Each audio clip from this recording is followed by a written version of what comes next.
Hello everyone, welcome back to my channel. तो आज का हमारा क्वेश्चन है सॉल्यूशंस चैप्टर का एग्जांपल 1.5। बहुत ही इंपॉर्टेंट क्वेश्चन है और बहुत ही कॉन्सेप्चुअल। ठीक है, सो ध्यान से समझिएगा।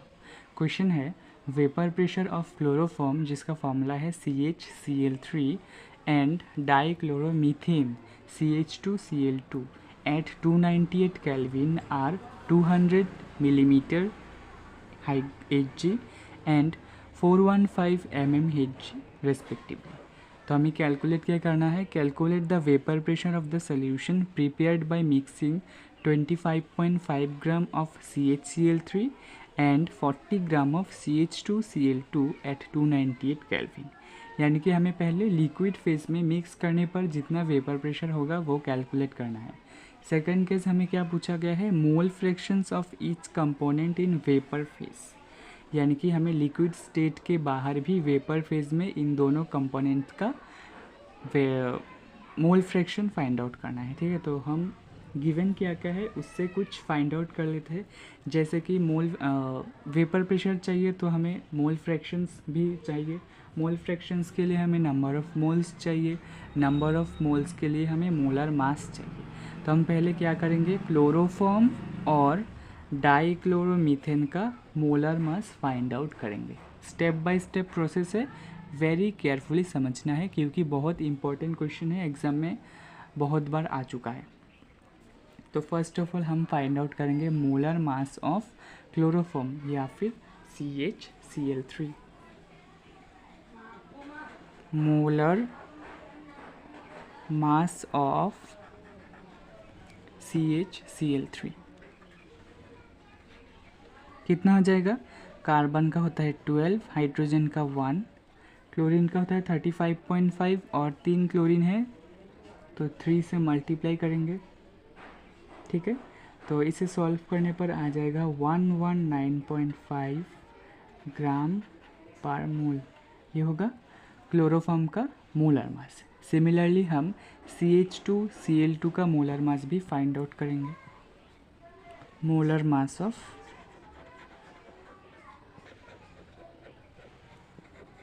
CH2Cl2 क्या हो जाएगा, कार्बन का होता है 12, हाइड्रोजन का 1 और 2 हाइड्रोजन है तो 2 इंटू करेंगे। क्लोरीन का होता है 35.5 और 2 क्लोरीन है तो 2 से मल्टीप्लाई करेंगे।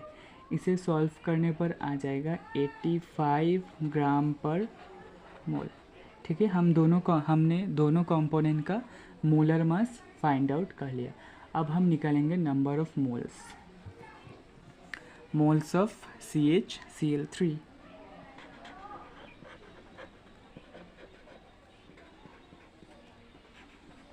CHCl3 पहले केस में हमें कितना गिवन मास कितना हुआ है, prepared by mixing 25.5 gram of CHCl3, यानी कि गिवन मास 25.5 है। ठीक है, और मॉलिक्यूलर मास हमने निकाला है 119.5। तो इसे सॉल्व करने पर आ जाएगा 0.213 मोल्स। ठीक है, कैलकुलेशन वाला पार्ट आप खुद भी कर सकते हो, इसलिए मैं कैलकुलेशन पर नहीं जा रहा हूँ।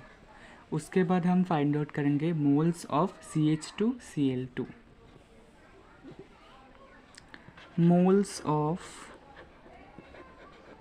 CH2Cl2 गिवन मास कितना देवा है, 25.5 gram of CHCl3 and 40 gram of CH2Cl2, यानी कि गिवन मास 40 ग्राम है। तो न्यूमरेटर पर 40 और डिनोमिनेटर पर मोलर मास यानी कि 85। तो इसे भी सॉल्व करने पर आ जाएगा 0.47 मोल्स। ठीक है, तो नेक्स्ट पेज में कंटिन्यू करते हैं। हमने दोनों कंपोनेंट का number of moles find out कर लिया। अब हम जब मिक्स करेंगे तो दोनों कंपोनेंट का टोटल नंबर ऑफ मोल्स भी आएगा। तो अब हम टोटल नंबर ऑफ मोल्स निकालेंगे। Therefore total number of moles क्या हो जाएगा, CHCl3 का number of moles plus CH2Cl2 का नंबर ऑफ मोल्स। CHCl3 का नंबर ऑफ मोल्स आया था 0.213 और CH2Cl2 का नंबर ऑफ मोल्स आया था 0.47। इनको अगर हम ऐड करें तो इसका वैल्यू आ जाएगा 0.683। ठीक है, अब हम निकालेंगे mole fraction of CHCl3। Therefore mole fraction को हम काय से रिप्रेजेंट करते हैं और CHCl3 सबस्क्रिप्ट में लिख देते हैं CHCl3। मोल फ्रैक्शन का फॉर्मूला क्या था? Number of moles of the component divided by total number of moles of all the components. यानी कि CHCl3 का नंबर ऑफ मोल्स ऊपर में होगा और total number of moles denominator में होगा। CHCl3 का मोल्स आया था 0.213, ये न्यूमरेटर में होगा और total number of moles 0.683 denominator में होगा। इसे अगर हम सॉल्व करेंगे तो इसका वैल्यू हो जाएगा 0.312। ठीक है, और इसी तरह हम CH2Cl2 का भी मोल फ्रैक्शन फाइंड आउट करेंगे, लेकिन क्योंकि ये एक बाइनरी सॉल्यूशन है तो दोनों मोल फ्रैक्शंस का सम 1 आएगा, तो हम एक को 1 से सब्सट्रैक्ट करके अदर का निकाल सकते हैं 1 से। अगर हम CH2Cl2 का मोल फ्रैक्शन निकालना चाहते हैं तो हम 1 से CHCl3 का मोल फ्रैक्शन माइनस कर देंगे तो इसका वैल्यू आ जाएगा।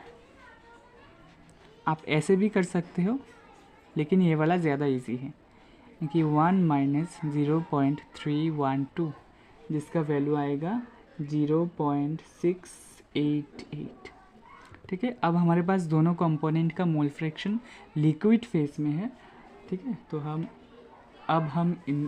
इनका यूज़ करके vapour pressure of total vapour pressure of the solution find out करेंगे। देयरफॉर पी टोटल, इसका फॉर्मूला क्या था? P1 not plus P2 not minus P1 not into mole fraction of second component. ये वाला equation मैंने तो derive नहीं किया, आप बुक से देख सकते हैं। ये Dalton's law of partial pressure से आता है, NCERT। मेरे पास तो नया वाला एडिशन नहीं है, तो पुराने बुक के एडिशन से पेज नंबर 44 पर है, तो आप वहाँ पर देख सकते हैं। ये वाला बहुत ही इम्पोर्टेंट सा फॉर्मूला है, मैं इसे बॉक्स पर बना देता हूँ। ठीक है, अब हम इन सारे वेरिएबल्स का वैल्यू पुट करेंगे और आंसर आ जाएगा। P1 नॉट और P2 नॉट का वैल्यू हमें गिवन है क्वेश्चन में, क्योंकि पहले ही क्वेश्चन में था, देख सकते हैं।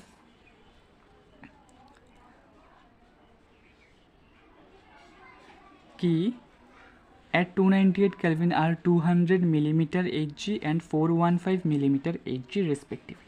यानी कि क्लोरोफॉर्म का पार्शियल वेपर प्रेशर होगा 200 और CH2Cl2 डाइक्लोरोमीथेन का वेपर प्रेशर होगा 415। तो हम इस पर वैल्यू पुट कर देंगे। P1 नॉट का वैल्यू होगा 200, P2 नॉट का वैल्यू होगा 415 माइनस P1 नॉट का वैल्यू फिर से 200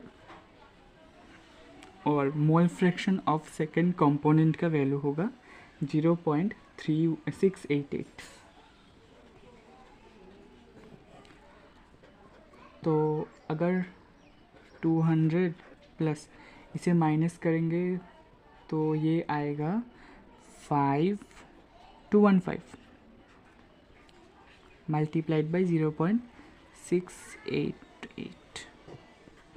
200 प्लस इसे अगर हम मल्टीप्लाई करेंगे तो इसका वैल्यू आएगा 147.9 और इसे ऐड करने पर आएगा 347.9 mmHg। ठीक है, तो बहुत ही कॉन्सेप्चुअल क्वेश्चन है। इसका सेकंड पार्ट हम नेक्स्ट वीडियो में कवर करेंगे, क्योंकि ये वीडियो बहुत ही लंबा हो चुका है, अराउंड 10 मिनट्स का हो चुका है, तो मैं इसे और लंबा नहीं करना चाहता। I hope you understand the video and thank you. अगर आपको किसी भी टॉपिक समझ में नहीं आए तो मुझे कमेंट करके बताइए, मैं उसी टॉपिक पर नेक्स्ट वीडियो अपलोड करूँगा। और इस क्वेश्चन में अगर कोई भी डाउट हो क्योंकि ये वाला डेरिवेशन मैंने आपको नहीं करवाया तो आपको डाउट हो सकता है, ठीक है। तो मुझे कमेंट करिएगा, अगर एक भी कमेंट आया कि ये वाला इक्वेशन डिराइव करना है तो मैं उस पर वीडियो बनाऊँगा, ठीक है। Thank you.